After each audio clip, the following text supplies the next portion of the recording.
Bonjour maman, to sepeli ya trop to monio oui awa kolela doléance na yo oui bisabi yo moko nde loba po bato mokili ba yoka baye banenge nini makambo yango ezalaki.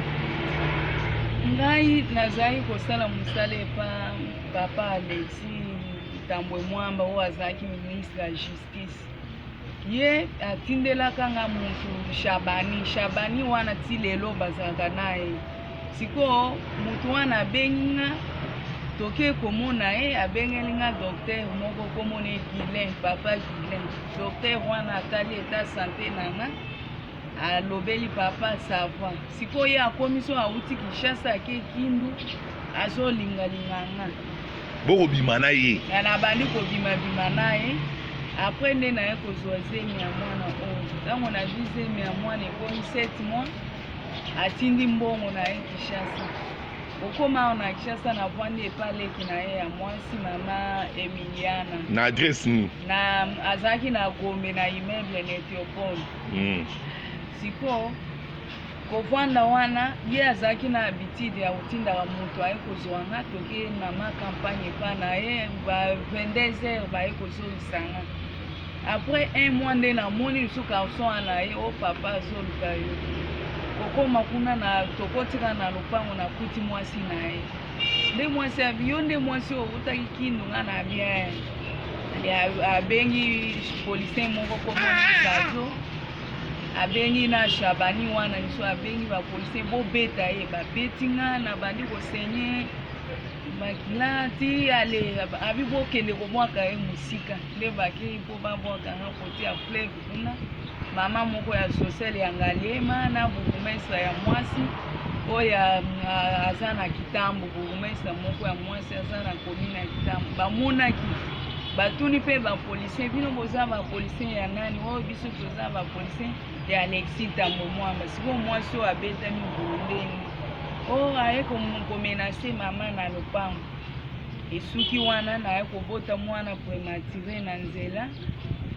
Après na pesi numéro. Donc mwana oyo tokoloba oyo azali mwana ya Tambwe Mwamba. Aza mwana na ye ti na première riz na hôpital ya première riz so toke kuna bayebi bakisi ya mwana makambo tu asomba.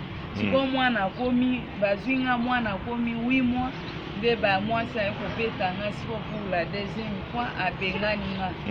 Siko ndenge nazambola nazotambola na kokeba po mwasi aza na recherche ya makasi na bandeko na ye bavanda na sayo na bandali kuna bazolukisanga makasi. Mama nalobi boye soki balobi ke bosala ADN na mwana oyo na Tambwe Mwamba ozala d'accord na makambo koloba? Nga nalingi test wana esalema soki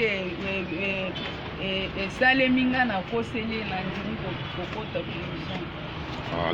Donc yo siko po bato bamona yo il faut pesa numéro mais okobanda na 00243 après siko continuer numéro na pesa numéro na 00243 04 longola 0 kolongola 0 donc 00243 obandi mbamona 82 777 55 63 bandela sous maman 82 55 82 777 55 63. Et ça troisième fois pour comprendre bien, pour comprendre les émotions.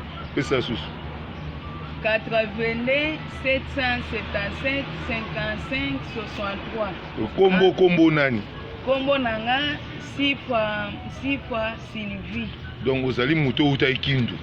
Na uti nde Kindu na ndenge na zambo famille nanga bandeko nanga bayebi position na zate awa na Kinshasa nga na mwana kolia ekomi il faut mutu ya mawape biso ndoka nde ye kolo makambo azali aza na ma campagne na avenue Isibai na oleki Saint-Lig nde kote azali mais ye kolo makambo mwasi na ye aza na recherche yake ba eliminer nga ndenge mwasi alobaki ke mokolo komonana bato bakolokota wana terrasse. Siko mama olingi ni chef de l'état sala pona yo justice ya na mboka Félix abaki état de droit monte so a engagement na ye soki siko Félix amoni nalingi président chef de l'état atalela nga problème oyo en tout cas na ko perdre vie de Maman Denise a aidé. Denise a aidé nga na problème oyo po babengi Molière azoloba ngai ntango mwamba aza moninga na nga na kokota na likambo wana te sikoyo na kosala nini nde nazosenga Maman Denise vraiment asunga nga vraiment na problème oyo tala niveau ye papa azali na niveau nga naza mwasi na ye azolobake nga naza lokola fumi oyebi combien mobali na nga aelimine yo oza lokola fumi yango wana ebangisi nga makasi nazosenga Maman Denise asunga nga na intervention rapide na problème oyo. Merci maman.